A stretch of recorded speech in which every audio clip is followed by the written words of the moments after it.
La charte qu'ont adoptée les adhérents de l'IPSE, donc le monde paritaire et le monde mutualiste, est une charte d'engagement. Elle n'est pas simplement un catalogue de bons sentiments ou de propos sympathiques, voire même pour satisfaire des objectifs de marketing.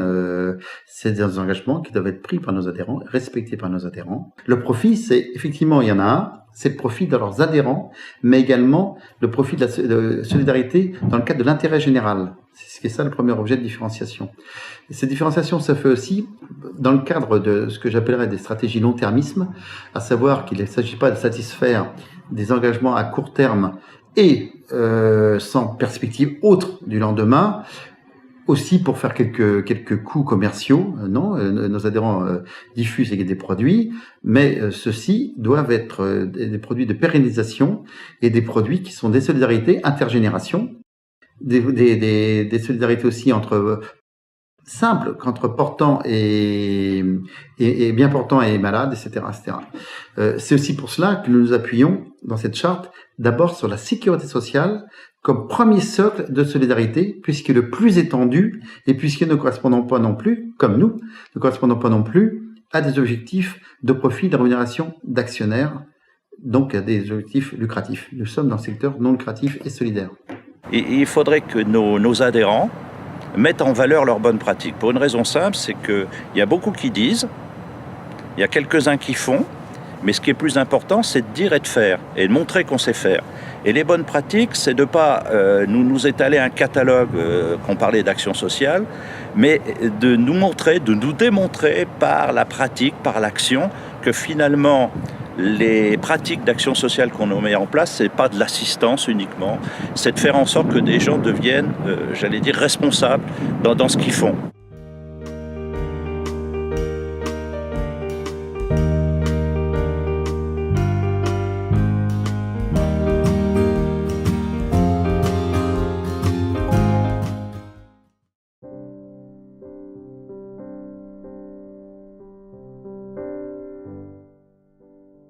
Ils sont plus de 8 millions dans des situations en perpétuelle évolution, souvent synonymes de complications. Les aidants subissent de plein fouet les répercussions de la perte d'autonomie et des faiblesses de sa prise en charge. À travers le programme Aidants et aidés, des communautés d'échange et de partage se multiplient pour alléger les contraintes et chercher des solutions concrètes. Au début de la situation d'aidant, une aide administrative et un premier bilan s'imposent. Quels sont les besoins de la personne dépendante aidée ? Quelles sont les capacités de l'aidant à faire face à son engagement ? Lorsque l'état de santé de l'aidé s'aggrave, un bilan de l'habitation et une analyse des investissements nécessaires à un maintien à domicile peuvent s'avérer nécessaires. Mais ce sont aussi les inquiétudes de l'aidant qui appellent une réponse. La mise en place d'urgence d'un relais en cas d'hospitalisation ou d'immobilisation à domicile de l'aidant est intégrée dans le contrat, comme un aménagement de pause, de répit, avec d'éventuels services à domicile et un accompagnement psychologique.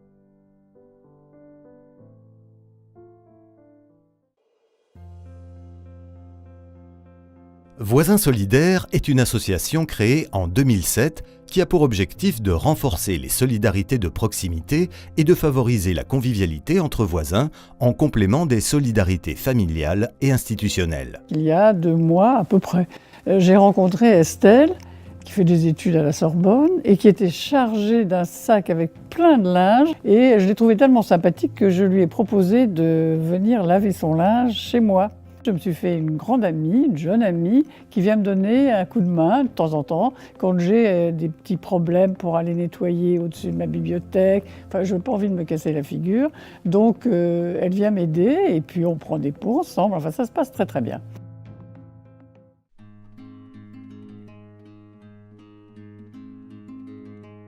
C'est une bonne nouvelle. L'espérance de vie des personnes handicapées mentales s'allonge. En quelques dizaines d'années, elle est passée d'une moyenne de 40 ans à une espérance qui se rapproche de celle de la population dite ordinaire. La création de foyers répond donc à une nouvelle problématique.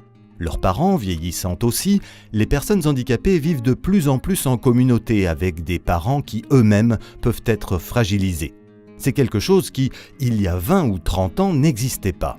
Dans le foyer du Béarn de la SCI Revicap, c'est un accompagnement dans sa globalité qui est proposé, tant au niveau du soin que de l'accompagnement éducatif. Une surveillance générale au niveau de la santé. Un accompagnement au niveau de l'hygiène aussi, avec la présence indispensable d'un personnel aide-soignant. Un accompagnement éducatif, enfin, qui consiste à maintenir les acquis ou à les développer. Retarder, quoi qu'il en soit, le plus tard possible la dépendance qui va de toute façon s'accentuer. Des ateliers, des sorties culturelles ou des loisirs sont ainsi élaborés compte tenu des difficultés et des centres d'intérêt de chacun, avec toujours un objectif à ne pas perdre de vue, l'autonomie.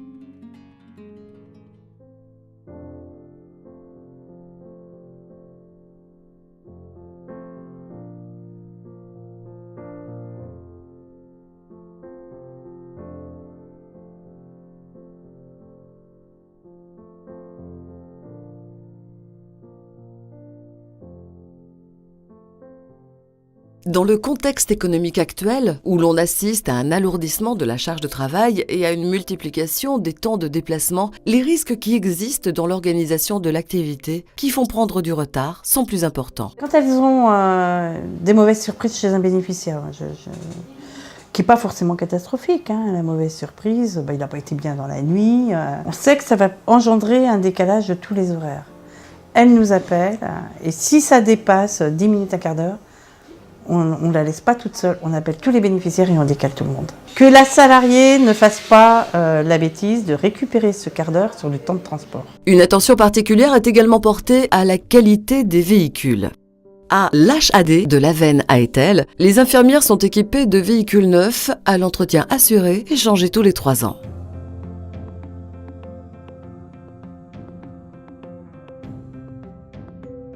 Dispo Cadre, c'est un dispositif d'accompagnement des cadres au chômage vers un retour à l'emploi. Pour monter ce dispositif, un appel au bénévolat de jeunes cadres retraités a été fait, ainsi qu'une information via un fichier APEC. Cet accompagnement repose sur un diagnostic qui est fait au moment de l'entrée par une déléguée à l'action sociale et une psychologue. Alors l'accompagnement, moi j'ai d'abord ressenti un secrétariat hyper efficace, très organisé, là ça c'est super fluide. Et puis des conseillers qui donnent de leur temps, qui sont là pour nous accompagner et nous faire réussir, à la fois bienveillants et à la fois très exigeants. À l'issue des 6 mois, 75% des cadres suivis retrouvent un emploi, en CDI ou en CDD.